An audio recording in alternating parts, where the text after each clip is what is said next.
آتش زر short complete novel.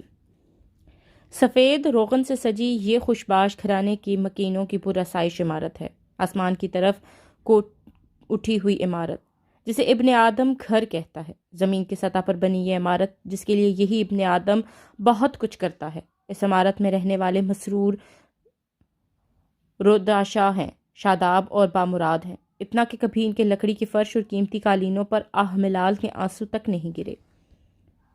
کھڑکیوں دروازوں کی چوکھٹوں پر کوئی اداسی لیے دل پکڑ کر کھڑا نہیں ہوا، مگر پھر کیوں انتہائی مرج تباہی ہے۔ اس گھر کے داخلی دروازے کے باہر ہری بھری گھاس کے کئی روشیں ہیں جو اتنی سرسبز اور تازہ ہے کہ آنکھوں میں مستی سی بھر دیتی ہے۔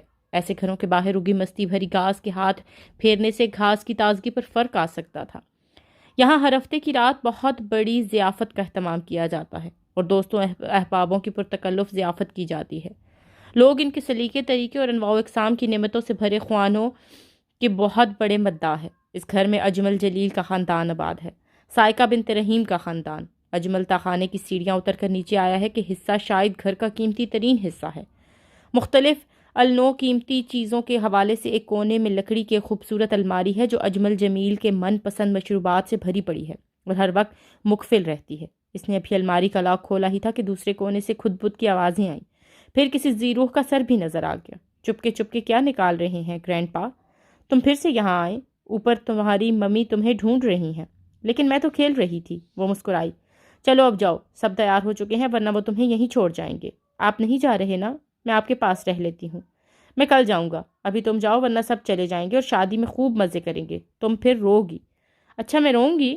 ننھی سارا سوچنے لگی۔ دیکھو وہ سب گاڑی میں بیٹھ رہے ہیں، تمہیں چھوڑ کر جا رہے ہیں، جلدی جاؤ۔ وہ فوراً ڈر کر اپنا سرخ لہنگا اور چھوٹا سا دوپٹہ سنبھالتے ہوئے اوپر کی طرف لپکی۔ آپ اکیلے گھر میں کیا کریں گے؟ آپ کو ڈر نہیں لگے گا؟ پھر آپ بھی روئیں گے گرینڈ پا۔ وہ جانے سے پہلے پلٹ کر گرینڈ پا کو ڈرانے لگی۔ میں نہیں ڈرتا ورتا روتا دھوتا، میں تو مووی دیکھوں گا۔ اچھا کون سی مووی؟ وہ اس کے پاس نظر انداز کرتے ہوئے پھر بولا۔ سب گاڑی میں بیٹھ چکے ہیں، جاؤ جلدی۔ اور نتیجتاً وہ بھاگ گئی تھی۔ بھاگنے سے پہلے وہ جس کونے سے نکلی تھی اس میں دوبارہ نظر ڈالنا نہیں بھولی تھی۔ وہ کونا ایک بیکار سے لکڑی کے کاؤچ کے پیچھے تھا۔ اجمل جلیل نے اپنی پسندیدہ آب ممنوع کی بوتل نکالی ہی تھی کہ سارا پھر سے آ گئی۔ سارا، اس نے لہجے کو قدرے سخت کیا اور گھور کر اسے دیکھا تو وہ ڈر کر اور خفا ہو کر دوبارہ سے وہاں سے چلی گئی اور جاتے جاتے دروازے کو باہر سے مقفل کر گئی۔ اجمل جلیل ہنس دیا تھا۔ سارا کی عادت تھی، کئی بار وہ اپنے 2 سالہ بھائی فرقان کو اوپر اپنے کمرے کی الماری میں مقفل کر چکی تھی اور اجمل جلیل کو یہاں اس تہخانے میں تو بہت ہی بار۔ ایک چابی یہیں الماری میں رکھی ہوئی تھی اور اسے اسی سلسلے میں کوئی پریشانی نہیں تھی۔ وہ اطمینان سے اپنا مشروب گلاس میں انڈھیلنے لگا۔ جب سے سائقہ حج کر کے آئی تھی اور ان مشروبات کو اوپر گھر میں کہیں بھی جگہ دینے کے لیے تیار نہیں تھی، پہلے کی بات اور تھی، اب وہ حج کر آئی تھی۔ حلال حرام میں تمیز کرنے لگی تھی، 5 میں سے 1-2 وقت صلاح بھی ادا کر دیا کرتی تھی اور کبھی کبھار کلام پاک بھی پڑھ لیا کرتی تھی۔ ان سب سے پہلے یہ سارے مشروبات ان کے بیڈ روم میں تھے۔ کچھ ہی دیر میں وہ سب تیار ہو کر تقریب میں جانے کے لیے روانہ ہی ہو جائیں گے اور خالی گھر میں وہ آزادی سے اوپر اپنی نشستگاہ میں کوئی تھرلنگ مووی دیکھتے ہوئے پی سکتا تھا۔ ایک پیک پی چکنے کے بعد اس نے اٹھ کر الماری میں سے چابی نکالنی چاہی، لیکن چابی وہاں نہیں تھی۔ اس نے ایک ایک کر کے ایک بوتل کو اٹھا کر چابی کو ڈھونڈنا چاہا لیکن ناکام رہا۔ ادھر ادھر بھی دیکھا کہ شاید کہیں آگے پیچھے ہو، اوپر نیچے ہو، لیکن وہ نہیں تھی اور وہ دروازے تک گیا۔ اس نے دروازہ بجایا، ہینڈل گھمایا، لیکن گھر والے جا چکے تھے۔ دروازہ مکمل مقفل ہو چکا تھا۔ اس کی بہو کی بہن کی آج مہندی تھی۔ 4-5 گھنٹے سے پہلے شاید ہی کوئی واپس آتا۔ اس کا موبائل بھی اوپر اس کے کمرے میں تھا۔ وہ سارا کو گالی دیتے دیتے رہ گیا، بس ایک زوردار مکہ دروازے پر دے مارا۔ ایک بار پھر سے چابی تلاش کرنی چاہی لیکن وہ نہیں ملی۔ ناچار گلاس مزید بھر کر بیٹھ گیا۔ تہخانے میں کافی الغم خلغم بکھرا ہوا تھا۔ زیادہ تر کتابیں تھیں جو اس کی شادی شدہ بیٹی کی تھیں اور وہ جو اپنے ساتھ اپنے گھر نہیں لے جا سکتی تھی۔ کچھ لکڑی کا پرانا اور بیکار فرنیچر، پرانے اخبارات، رسالے، چیڑتی کی غرض سے نکالے گئے کپڑے، جوتے، دیگر فالتو سامان۔ وہ ایک کتاب کھول کر بیٹھ گیا، گلاس سے چسکیاں لینے لگا۔ اس سے تو اچھا تھا کہ وہ بھی شادی میں چلا جاتا، اور اسے خود معلوم نہیں تھا کہ وہ گیا کیوں نہیں۔ شام تک وہ خود بھی تیار تھا جانے کے لیے، پھر ایک دم سے اس کا دل اچاٹ سا ہو گیا، بلکہ کچھ ایسا ہوا تھا کہ اس نے 2-3 بار اپنے سینے کو مسلا۔ گھبراہٹ نامی کوئی چیز تھی جو اندر کہیں پھڑپھڑا رہی تھی۔ سائقہ کو انکار کیا، وہ نہیں جا رہا تو ٹی وی دیکھنے لگا۔ وہ تیاری میں مصروف ہو گئی تو وہ نیچے چلا آیا۔ کتاب کے ورق گردانی کرتے اسے کسی بدبو کا احساس ہوا۔ یقیناً یہ جلنے کی بدبو تھی، شاید آگ تھی۔ قریب و جوار میں آگ ہونا ناممکن تھا، لیکن سارا کا سوچ کر وہ اچھل کر کھڑا ہوا۔ سارا کا پسندیدہ کھیل تھا آگ جلانا، آگ لگانا۔ وہ سب سے نظر بچا کر ایک یہی کام کرتی، ایک یہی کھیل کھیلتی۔ کھلونوں کے صوفوں کے پردے، میز، کرسی، اخبارات کے ٹکڑے، گڑیوں کے کپڑے، اس نے ہر چیز کو آگ لگانے کی کوشش کی تھی۔ حد یہ کہ جب وہ ان چیزوں کو آگ لگانے ان خطرناک کھیل میں مصروف دکھائی دیتی تو پوچھنے پر سینہ تان کر کہتی، میں تو صرف یہ دیکھنا چاہتی تھی کہ جلے گی تو کیسی لگے گی، کیسے لگے گی، کہ چکر میں وہ اپنے قیمتی کھلونے، فراقیں، کتابیں جلا چکی تھی۔ گھر کے افراد اس پر اب کڑی نظر رکھتے تھے، پھر بھی وہ کہیں نہ کہیں اپنا کام دکھا جاتی، اور وہ یہاں اپنا کام دکھا چکی تھی۔ جس لکڑی کے کاؤچ کے پیچھے سے وہ برآمد ہوئی تھی، اس کا پایا آگ پکڑ چکا تھا۔ پائے کے پاس کپڑے کی قطرنے اور اخبار جلے پڑے تھے۔ اب آگ کاؤچ کے نیچے آس پاس بکھرے کاغذوں، لکڑی کے ڈبوں تک پھیل چکی تھی۔ کاؤچ کی پشت اتنی اونچی تھی کہ دوسرے کونے میں بیٹھے اسے نظر ہی نہیں آ سکی۔ آگ کا پھیلاؤ دیکھ کر اب وہ حواس باختہ سا ہو گیا۔ کتابوں کپڑوں پر ایسے پھیل رہی تھی جیسے کنکر پھینکنے پر پانی میں لہریں پھیلا کرتی ہیں۔ ارے یہ آگ ایسے کیسے پھیل گئی ہے؟ کیسے وجود پھیلائے رقص کرنا ہے؟ یہ یہاں وہاں کس کھیل میں ہے؟ اور یہ آگ کیسے بنی؟ کس نے لگائی تھی پہلی آگ؟ کیوں کر بھڑکائی گئی یہ آتش؟ ابن آدم نے ایسا راکھ کر دینے والا سودا کب اور کیسے کر لینا سیکھ لیا؟ اس نے آس پاس نظریں دوڑائیں۔ اس جگہ موجود کسی چیز سے وہ آگ کو بجھاتا۔ وہ موٹی موٹی جلد والی کتابوں کو آگ پر پھینکنے لگا اور جلد آگ پکڑ لینے والا سامان کو اٹھا کر وہ دوسرے کونے میں لے جانے لگا، اور اسی دوران اس کی کھلی بوتل اور بھرا ہوا گلاس میز سے زمین پر گرے اور آگ کی ایک لمبی لکیر بنتی چلی گئی۔ لمحوں میں میز نے آگ پکڑ لی، لمحوں میں ہی۔ کیا اتنا کچھ ہو جاتا ہے؟ آتش یوں بکھر کے جیسے جہنم کے نچلے دردے سے عہد لے کر آئی ہو، کہ وہ یوں پھیلے گی، یوں بھڑکے گی کہ آدمی کو انجان دکھا ڈالے گی۔ اجمل جلیل ساکت و ششتر تھا۔ رک جاؤ اب تم اور تماشا دیکھو، اب تم کچھ نہیں کر سکو گے۔ ہاں، ابتدائے مرج، اب تو فقط دیکھ۔ اسے اپنے ضمیر کی سزا سنائی دی۔ نار، یہ ایسے کیسے؟ خوف سے اس نے چلانا چاہا لیکن چلا نہیں سکا۔ خود کو آگ سے محفوظ کرتے اس نے پھر دروازے کی چابی تلاش کرنا چاہی۔ لپک کر دروازے کو زوردار دھکا مار کر گرانا چاہا، لیکن باہر جانے کے لیے اب چابی کیوں ملتی؟ دروازہ دھکے سے کیوں کھلتا؟ دروازہ لکڑی کا ہی تھا، اب تو وہ بھی جلے گا تو ہی کھلے گا، اور وہ تب جلے گا جب اندر سب کچھ جل چکا ہوگا۔ ہاں، اس سمیت سب کچھ۔ برآمدی کا ایسا پھاٹک، مقام فکر۔ اجمل جلیل کی کمپٹیاں تپ کر پھیلنے سکڑنے لگیں۔ اپنی بہن کی مہندی میں اس کی بہو ناچ رہی ہوگی، بیوی اس ناچ پر تالیاں پیٹ رہی ہوگی۔ بیٹا اپنی بیوی کی مووی بنا رہا ہوگا، بہو کو ناچتے، بیوی کو تالیاں بجاتے اور بیٹے کو مووی بناتے خیال تک نہیں آئے گا کہ اس سفید پرتعش گھر کے تہ خانے میں کیا ہو رہا ہے۔ ہری بھری گھاس کے پار پچھی سڑک پر سے پھولے پھٹکے گزرتے کسی کو گمان بھی نہیں ہو سکتا کہ تماشا لگانے والا تماشبین بنا بیٹھا ہے۔ وہ امریکہ کے مضافات میں اجمل ہاؤس بنائے اپنے تئیں بہت عیش و آرام سے، شور و غل سے دور عیاشی کی زندگی گزار رہا تھا۔ اس نے پاگلوں کی طرح پرانے کمبلوں کو اٹھا کر آگ پر پھینکنا شروع کر دیا، مگر وہ آگ اور بھڑکنے لگی۔ شومئی قسمت تاخانے میں پھیلی ہوئی آگ سے باہر کی دنیا بے خبر تھی۔ اس کی اتنی تپش تھی کہ اب ناقابل برداشت تھی۔ اگر اس کے بدن کو چھو لے گی، جب اس کے وجود میں پھیل جائے گی تو پھر کیا ہوگا؟ اس تصور سے ہی اس نے ایک ہیبت ناک چیخ ماری کہ شاید ناچتی ہوئی بہو، تالیاں پیٹتی بیوی سن سکے۔ چیخ صرف اس کے اپنے کانوں نے سنی۔ انہی کانوں نے وقفے سے اور کئی چیخیں سنی۔ ایک چیخ ماضی کے پردے پھاڑ کر اس کی آنکھوں کے سامنے مجسم ناچنے لگی۔ وہ ابتدائے مرج تھا۔ ابتدا صرف اتنی تھی کہ اس سے سب کچھ چاہے گا، مگر محنت کے بغیر۔ وہ کام کر کے لاکھوں جمع کرنے کے چکر میں نہیں تھا، کہیں سے لاکھوں ہاتھ میں رکھ کر کاروبار کرنے کے چکر میں تھا۔ اسے پیسے کی ضرورت تھی اور بہت زیادہ تھی۔ وہ ایسا کچھ سہل پسند بھی نہیں تھا، بہت خطرناک حد تک دماغ لڑا لیا کرتا تھا اور اپنی صلاحیت کا خود ہی بہت بڑا مداح تھا۔ وہ اجمل جلیل تھا۔ مبشرہ اس کی چچا زاد تھی اور اپنے ساتھ شادی کے لیے اسے پرفیکٹ سمجھتا تھا۔ خوبصورت، پڑھی لکھی، کم بولنے اور کم سوچنے والی۔ اس کی سب سے بڑی خوبی یہی تھی کہ وہ اس کے سامنے سوالیہ نشان کبھی نہیں بنتی تھی۔ بیٹھ جاؤ تو بیٹھ گئی، کھا لو کھا لیا، سو جاؤ مبشرہ، سو گئی مبشرہ۔ وہ کیوں، کیا، کب پوچھ کر وقت ضائع نہیں کرتی تھی۔ بڑی بھلی مانس تھی مبشرہ۔ اسے طرز بننے کا شوق تھا اور وہ بن بھی گئی تھی۔ اسے اچھے سرکاری اسپتال میں نوکری بھی مل گئی تھی۔ وہیں ایک قابل سرجن ڈاکٹر تھے جن کا ایک اچھے علاقے میں اپنا ذاتی اسپتال بھی تھا۔ اس کے کہنے پر وہ سرکاری ملازمت چھوڑ کر ان کے اسپتال میں چلی گئی۔ کچھ ہی عرصے میں وہ ہیڈ نرس ہو گئی تھی۔ اپنی محنت اور سرجن صاحب کی حد درجہ مہربانی سے وہ مالدار بھی ہو گئی۔ جب اپنی ذاتی گاڑی میں بیٹھ کر وہ رشتہ داروں میں جایا کرتی تو کسی بڑے ہسپتال کی بڑی ڈاکٹرنی سے کم نہیں لگتی۔ مزاجن وہ سادہ لوح اور پرخلوص تھی، جبھی تو سرجن صاحب سے بے لوث محبت کرنے لگی تھی۔ ڈاکٹر کی مہربانیوں کے آگے وہ بچ جاتی۔ اس کی سائیدگی کا فائدہ اس کی سہیلیاں اور کزنز بھی خوب اٹھاتی اور لوگ اسے بڑی آسانی سے بے وقوف بنا لیا کرتے تھے۔ اس کی سہیلیاں اس سے اس کی چیزیں استعمال کے لیے مانگ کر لے جاتی اور بعد ازاں آتے ہی کہتے تھیں کہ فلاں بندے تو گم ہو گئے، فلاں سینڈلز، بیگ، دوپٹہ، گھڑی، انگوٹھی، اور ایک بار تو اس کے سونے کی چین بھی وہ کبھی نہ سوچتی کب، کیسے، کہاں گم ہو گئی۔ یہ چیزیں مل کر ہی نہیں دی۔ یہی سہیلیاں اور خاندان کے دوسرے لوگ اس کے کار کئی دن لیے پھرتے، اور ایسے بیچاری وہ اللہ لوگ، سادہ لوگ، خوبصورت کماؤ لڑکی کو اجمل جلیل نے اپنے لیے پسند کیا تھا، ہاں صرف اپنے لیے، لیکن اس کے دل و دماغ پر تو سرجن کا راج تھا، اس سے قطع نظر کہ وہ پہلے سے ہی شادی شدہ اور 2 بچوں کا باپ تھا۔ تمہاری شادی سرجن سے نہیں ہو سکتی، ابا نے سنا تو فوراً کہہ دیا، تو اس نے بھی پہلی بار سوالیہ بن کر کیوں پوچھ ڈالا؟ اسے سرجن سے واقعی محبت تھی یا ابا نے جان لیا تھا، اماں نے بھی جان لیا تھا؟ مبشرہ نے لفظ کیوں اتنی بار پوچھا کہ خاندان بھر نے جان لیا۔ جلیل نے چچا چچی کو جی جان کر لگا کر بھڑکایا، ساتھ ہی تو گھر تھا، وہ ہر وقت دونوں کو بھڑکاتا رہتا۔ سرجن عیاش ہے، ٹھرکی ہے، پہلی بیوی سے چھپ کر شادی کر رہا ہے، 2 دن بعد ہی اسے چھوڑ دے گا، اور یہ کار، یہ نتنے ملبوسات، زیورات، یہ سب وہی سے لے کر دیتا ہے۔ مطلب یہ صاف ظاہر تھا کہ وہ اس کے کردار پر انگلی اٹھا رہا تھا۔ نمازی و پرہیزگار باپ بھڑک اٹھا، کار پر تیل چھڑک کر آگ لگانا کو دوڑا، ملبوسات، زیورات اٹھا کر باہر پھینکے۔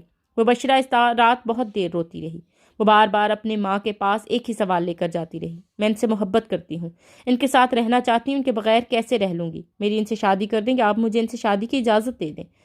ان کی شادی کی گئی، نہ اسے اجازت دی گئی، اور وہ خود ہی گھر سے چلی گئی اور سرجن سے شادی کر لی۔ نکاح کے بعد وہ آئی تھی، لیکن ابا نے اسے دھکے مار کر گھر سے نکال دیا۔ زندگی میں وہ پہلی بار وہ خود غرض ہوئی تھی، اور وہ بھی صرف اپنی محبت پانے کے لیے۔ اجمل کے لیے جیسے سارا کھیل ہی ختم ہو گیا۔ اسے مبشرہ سے اتنی جرت کی توقع ہرگز نہیں تھی۔ مطلب صاف تھا کہ وہ واقعی سرجن پر مر مٹی تھی۔ اگر وہ چچا کو نہ اتنا بھڑکاتا تو چچا اسے اجازت دے ہی دیتے۔ یہی آغاز راہ مرج تھا۔ سرجن اچھا خاصا امیر تھا، اب اجمل نے بازی پلٹنا چاہی تھی۔ جبھی وہ چچا چچی سے چھپ کر مبشرہ کے پاس آنے جانے لگا، جس سے خاندان بھر قطع تعلق کر چکا تھا، ایک محبت وہ پا چکی تھی، لیکن چھوڑے جانے والوں کے لیے وہ اب روتی تھی۔ اجمل اکثر اس کے دلجوئی کے بہانے آتا، اسے بہلانے لگتا اور اسے تسلیاں دیتا رہتا۔ وہ گھر کس کا ہے مبشرہ؟ ایک روز وہ پوچھ بیٹھا۔ میرا ہے اجمل بھائی۔ اچھا، تمہارے نام ہے؟ گڈ، یہ تو بہت اچھا ہے۔ نام کا تو نہیں پتا اجمل بھائی۔ تم چچا چچی کو ڈاکٹر صاحب کے لیے چھوڑ بیٹھی ہو، کل کو ڈاکٹر صاحب نے تمہیں چھوڑ دیا تو تمہارے پاس کیا رہ جائے گا؟ وہ مجھے بھلا کیوں چھوڑیں گے؟ وہ ہنسی اور دیر تک ہنستی رہی۔ ان کی 2 بیٹیاں ہیں، بڑے بھی ہوں گی تو اپنے پاپا کو بھڑکا سکتی ہیں، اور ان کی پہلی بیوی بھی تو ہے۔ اس نے نیا اندازہ اختیار کیا۔ ہما اور مناہل ہفتے میں 1 دن میرے پاس رہ کر جاتی ہیں، ہم خوب مزے کرتے ہیں۔ ہاں، آپا پہلے بہت ناراض تھیں، پر اب تو ہم کبھی کبھار فون پر بات بھی کر لیتی ہیں، سب ٹھیک ہو رہا ہے۔ خرم کہتے ہیں اماں ابا جان بھی مان جائیں گے، آخر کب تک ناراض رہیں گے؟ مبشرہ نے اپنے تئیں تسلی دی۔ بہت بھولی ہو تم مبشرہ، آج تو ڈاکٹر خرم کی بیوی تھی، تم سے خوش ہے، ایک بیٹے کی ماں بن گئی، تو دیکھنا وہ بھی ڈاکٹر خرم کو دکھانے کے لیے تم سے بات کر لیتی ہوگی کہ کب اس کے سر سے تمہاری محبت کا بھوت اترے اور وہ تمہیں نکال باہر کریں۔ اور چچا چچی بھی یہی سمجھتے ہیں، اسی لیے ناراض ہیں، کہتے ہیں جی بھر گیا سرجن کا تو ہاتھ پکڑ کر باہر کرے گا۔ یہ پیسے والے ایسے ہی ہوتے ہیں۔ ایسا کرو تم یہ گھر اپنے نام لکھوا لو، چچا چچی بھی مان جائیں گے کہ ہاں، برابری کا درجہ دیا ہے تمہیں ڈاکٹر خرم نے۔ اجمل نے اپنی خباثت کی زیر اثر اسے نئی پٹی پڑھائی تھی۔ مجھے بہت چاہتے ہیں۔ برابری کیسی؟ میں آپ کی بات سمجھی نہیں۔ چچا چچی بھائی تمہیں چاہتے ہیں، تمہیں یاد کر کے روتے ہیں، تم گھر اپنا نام لکھوا لو، پھر میں ان سے کہوں گا ڈاکٹر صاحب تمہاری بہت قدر کرتے ہیں، تو کیا اماں ابا مان جائیں گے؟ وہ تعجب سے بولی۔ ہاں کیوں نہیں، خاندان والوں کو بھی معلوم ہوگا کہ کسی عام انسان سے شادی نہیں کی مبشرہ نے۔ پر تم میرا ذکر نہ کرنا ڈاکٹر صاحب سے، خود سے کہنا اگر اتنی محبت کرتے ہیں تم سے تو 2 منٹ نہیں لگائیں گے اور گھر تمہارے نام کر دیں گے۔ شادی تو اب تم نے کر ہی لی ہے، کچھ ماں باپ کا بھی سوچ لو، کیوں اپنی آخرت خراب کرتی ہو؟ انہیں راضی رکھنا زیادہ ثواب ہے۔ وہ چپ کی چپ سی ہوگی اور پھر رات گئے اجمل کا فون آیا۔ اجمل بھائی میں نے ان سے بات کر لی ہے گھر کی۔ وہ تھوڑے سے ناراض تو ہوئے، کہنے لگے ارے اتنی بے اعتباری، وہ تھوڑے سے خفا ہیں۔ میرا تو دم گھٹ رہا ہے، مجھے نہیں لکھوانا گھر اپنے نام۔ وہ ڈر گئی تھی۔ تو بھول جاؤ اپنے اماں ابا کو، کیوں روتی ہو میرے سامنے کہ وہ تمہیں یاد آتے ہیں؟ جنہوں نے پال پوس کر بڑا کیا، ان کے لیے تو تمہارا دم نہیں گھٹتا، ان کے لیے تو تم نہیں تڑپ دی۔ اس نے سسکی بھر کر فون بند کر دیا۔ پھر چند مہینے لگے اور گھر مبشرہ کے نام ہو گیا۔ اماں ابا تو اب مجھ سے ملیں گے نا؟ اس نے کاغذات اجمل کے آگے کیے۔ ہاں کیوں نہیں، تم یہ کاغذات مجھے دو، میں چچا چچی کو دکھا کر لاؤں۔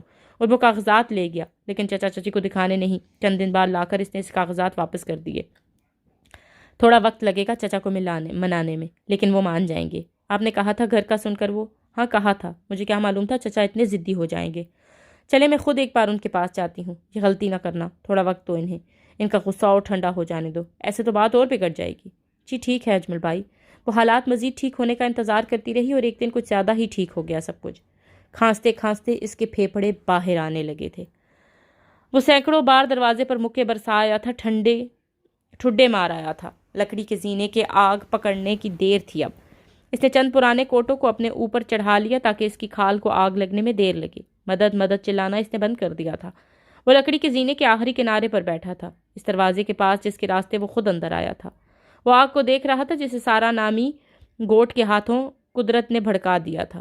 شرارے بھڑک بھڑک کر پورے جوبن پر تھے۔ اللہ جانے ملک کے کس کونے میں اس کا گھر تھا کہ جدید ترین امدادی سہولیات اس تک نہ پہنچ پائیں، ورنہ تو وہاں ہانڈی بھی جل جانے پر الارم بج اٹھتے ہیں۔ تہخانے کی بیشتر چیزیں جل چکی تھی۔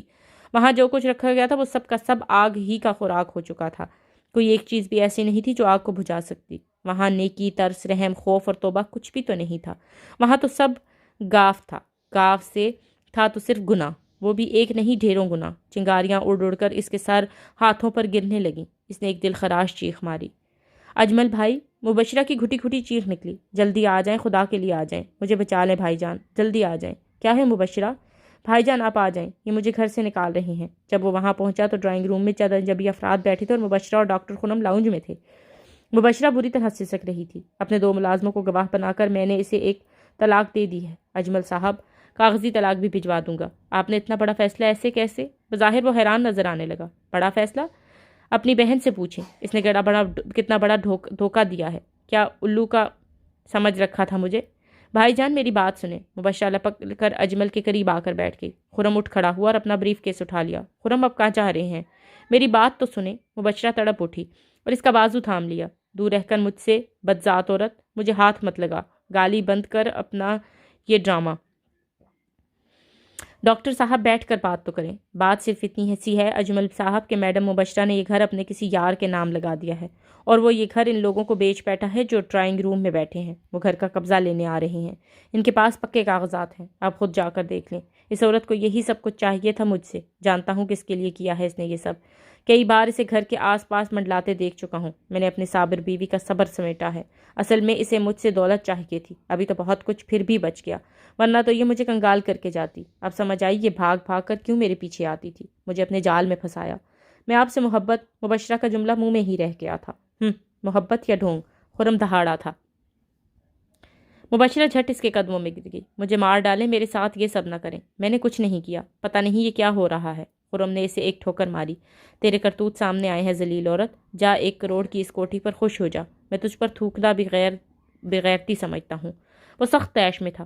خرم یہ سب جھوٹ ہے، یہ دیکھیں۔ وہ لپک کر سامنے رکھی الماری کی طرف بڑھی جس میں سب سے اوپر قرآن پاک رکھا ہوا تھا۔ وہ جلدی سے قرآن پاک اٹھا کر اسے چومتی واپس ان کے پاس آئی۔ یہ دیکھیں میں اس پاک کلام پر ہاتھ رکھتی ہوں، میں نے کچھ نہیں کیا، یہ سب لوگ جھوٹ بول رہے ہیں۔ معلوم نہیں انہیں کیا غلط فہمی ہوئی ہے۔ وہ جھوٹ بول رہے ہیں یا تو؟ بتا تو کسی جاوید کو نہیں جانتی؟ ہاں میں کسی جاوید کو نہیں جانتی، آپ کی قسم۔ میری قسم نہیں کھا۔ یہ گھر جاوید کے نام کس نے کیا، کیسے کیا؟ کاغذات کہاں ہیں گھر کے؟ میں کہہ رہی ہوں میں جاوید کو نہیں جانتی۔ میں نے اپنے کمرے کی الماری کے سیف میں رکھے تھے وہ کاغذات، ابھی لا کر دیتی ہوں۔ وہ قرآن پاک واپس رکھ کر پلٹی۔ وہ وہاں ہوں گے تو ملیں گے نا، بس آج سے تم مجھ پر حرام ہو، اسی لیے تم نے اپنے گھر نام کروایا تھا، بدکردار عورت۔ خرم پلیز! مبشرہ کی چیخ نکلی اور وہ خرم کے پیروں سے لپٹ گئی۔ خرم نے اسے زور سے جھٹک کر خود سے دور کیا۔ مبشرہ کی چیخوں سے 1 کروڑ کی کوٹھی گونجنے لگی۔ وہ پاگلوں کی طرح خرم کے قدموں میں جھکی آہر فشاں کر رہی تھی اور خرم اسے خود سے الگ کر رہا تھا۔ یکا یک اس نے زوردار تھپڑ مبشرہ کے گال پر مارا اور چیخ کر بولا، بند کرو اب یہ ڈرامہ۔ مبشرہ غش کھا کر وہیں فرش پر ڈھیر ہو گئی۔ دراصل اجمل گھر کے اصل کاغذات کی نقل بنوا کر مبشرہ کو دے گیا تھا اور بعد ازاں وہ نقلی کاغذات بھی مبشرہ سے کسی بہانے نکلوا لیے تھے۔ یہ سب کچھ اجمل جلیل کا کیا دھرا تھا۔ اسے سادہ لو مبشرہ کو اچھی طرح لوٹا تھا۔ وہ کسی کو شک بھی نہ ہو سکتا تھا۔ اجمل جلیل خود تو پیچھے رہا اور سامنے انہی کاموں کے عادی فراڈی آدمی کو رکھا۔ یوں دھوکہ وہیں سے مبشرہ کا گھر برباد کرنے اور اس کی کوٹھی بھی ہتھیانے میں کامیاب رہا۔ جس وقت اجمل مبشرہ کو ٹیکسی میں لیے گھر آیا، اس کی چیخوں سے محلے والے اپنے اپنے گھر سے باہر نکل آئے۔ وہ اجمل کے قابو میں نہیں آ رہی تھی۔ جو لوگ اسے مرضی کی شادی کرنے پر لان تان کیا کرتے تھے وہ اب اسے دیکھ کر ترس کھا رہے تھے۔ اس کے گھر کے آنگن میں آس پاس والے سب جمع ہو گئے۔ ماں باپ جو روٹھے بیٹھے تھے وہ تڑپ تڑپ کر اسے سنبھالنے کی کوشش کر رہے تھے۔ ڈاکٹر صاحب نے اسے گھر سے باہر نکال دیا ہے۔ اجمل نے سب کے درمیان کھڑے ہو کر کہا۔ خاندان بھر جس بات کی پیش گوئی کیے بیٹھا تھا وہ آج سچ ثابت ہوئی تھی۔ کبھی وہ اپنی ماں کے تو کبھی باپ کے پیروں میں گر جاتی اور رو رو کر کہتی، مجھے خرم کے پاس لے جائیں ابا جی، انہیں بلوا دیں، وہ مجھے آ کر لے جائیں۔ مبشرہ آنگن میں لوٹ پوٹ ہو رہی تھی۔ اسے بے ہوشی کا انجیکشن لگوایا گیا۔ خاندان بھر کو اس نے بتا دیا کہ ڈاکٹر صاحب مبشرہ پر الزام لگا رہے ہیں کہ اس نے گھر اپنے کسی یار کے ہتھیا دیا ہے۔ غیرت مند چچا اس الزام پر اپنا دل پکڑ کر رہ کے میری گھر سے نکال باہر کرتا، مگر یہ الزام تو نہ لگاتا۔ اے کاش میری بچی تو اس کے ساتھ کب سے کام کر رہی تھی، اس نے کبھی شک نہیں کیا، مگر اب اسے کیا ہو گیا تھا؟ بیٹی کی حالت دیکھ کر چچا الگ ہلکان ہوئے جا رہے تھے۔ پورے 8 گھنٹے بعد وہ اٹھی تو پھر سے وہی حالت ہو گئی۔ گھر کا آنگن پڑوسیوں سے بھر گیا۔ محلے کی چھوٹی بچیاں مبشرہ کو سفید براق یونیفارم میں بلبوس کار میں بیٹھتے دیکھتی تو اپنی ماؤں سے ضد کرتی، میں تو بڑے ہو کر نرس بنوں گی۔ اب وہی بچیاں آنگن میں کھڑی اپنے ماؤں کے پیچھے چھپی صرف اس کی چیخیں سن رہی تھی۔ اب انہیں مبشرہ جیسی نرس نہیں بننا تھا۔ اگلے ہی دن ان طلاق کے کاغذات مل گئے تھے۔ مبشرہ کو کئی دن انجیکشن لگا کر سلانا پڑا۔ جب بھی کچھ ہوش میں آتی بس ڈاکٹر صاحب کی رٹ لگاتی۔ ماں باپ، چھوٹی بہن، سب کے لیے وہ سوالیہ نشان بنی ہوئی تھی۔ حقیقتاً اس کے باپ کو اس دن خبر ہوئی جب اس کی بیٹی نے اس کی مرضی کے خلاف اس شخص سے کیوں شادی کی تھی، اس لیے کہ وہ ڈاکٹر خرم کو بہت چاہتی تھی۔ اس نے لالچ میں نہیں بلکہ عشق کی انتہا تک انہیں چاہا تھا۔ کچھ دن بعد وہ خاندان کے چند بڑے بزرگ لے کر ڈاکٹر صاحب کے اسپتال بات چیت کرنے گئے، لیکن صد افسوس کہ ڈاکٹر صاحب ملک سے باہر جا چکے تھے۔ اس خبر کے بعد وہ مکمل طور پر ذہنی مفلوج ہو گئی۔ پہل تو اجمل کا خیال یہی تھا کہ نیا صدمہ ملا ہے، ٹھیک ہو جائے گی، پھر وہ اس سے شادی کر لے گا۔ گھر کی رقم تو اس نے ہتھیا ہی لی، مگر شادی کا خیال ایک خواب بن کر رہ گیا۔ وہ ہر وقت بڑبڑاتی رہتی، وہ مجھے جان سے مار ڈالتا، پر ایسے تو نہ کرتا، پل پل مرتی ہوں میں، وہ مجھے ایک دفعہ ہی مار ڈالتا۔ اجمل نے مبشرہ کی چھوٹی بہن سائقہ سے شادی کر لی۔ یہاں بھی اس نے دماغ لڑایا اور چچا چچی کو راضی کیا کہ گھر سائقہ کے نام کر دیں، کہیں ڈاکٹر خرم کوئی انتقامی کارروائی نہ کر ڈالے، اور مبشرہ تو اس قابل نہیں رہی کہ جائیداد سنبھالتی۔ سائقہ شکل و صورت کی پیاری ضرور تھی، لیکن مبشرہ جیسی خوبصورت نہیں تھی، پر گھر کی مالکہ ضرور تھی۔ اجمل 1 کروڑ کی کوٹھی میں سے اپنا حصہ وصول کر کے اور کچھ چچا چچی سے لے کر سائقہ کے ہمراہ امریکہ آیا اور یہاں اپنا دماغ لڑا کر اسٹورز کی چین کھول لی۔ وہ اپنے تئیں بہت مطمئن زندگی بسر کر رہا تھا۔ تن پتلا ہے خاک کا، اسے دیکھ مت بھول، ایک دن ایسا ہوے گا ملے دھول میں دھول۔